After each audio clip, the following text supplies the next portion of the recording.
ধরলে বলে তুমি চেকিং করছে ভাত ডাল কাহি যাচ্ছে, আমি ঠিক চেকিং করছি। এটা সবু টিআরপিসি হলে চার্জে দিলে কেমন তুমি ভাত ডাল কার বদলি করে চাবি দিচ্ছে। এই যে মানুষটাকে দেখছো, এই মানুষটা এই যে ডাস্টবিনটা দেখতে পাচ্ছ, এই ডাস্টবিনের খাবার কুড়িয়ে কুড়িয়ে খাচ্ছিল। আমি জানি না তোমরা এই ভিডিওটাকে কিভাবে নেবে, কিন্তু বিশ্বাস করো আমার কাছে না এটা অনেক বড় একটা দুঃখজনক, কষ্টজনক।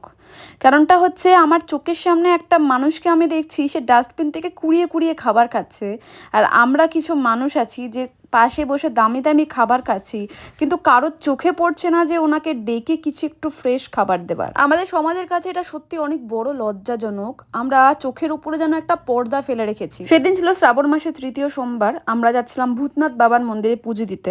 আমি ভাবলাম বাবার মন্দিরে পুজো দেওয়ার আগে এই অভুক্ত মানুষটাকে যদি আমি কিছু একটু খাবার খাওয়াতে পারি, সেটার থেকে বড় পুণ্য অর্জন আমার মনে হয় না আর কিছু হতে পারে। তাহলে ডাস্টবিন থেকে খাবে না, কারোর থেকে চেয়ে নেবে।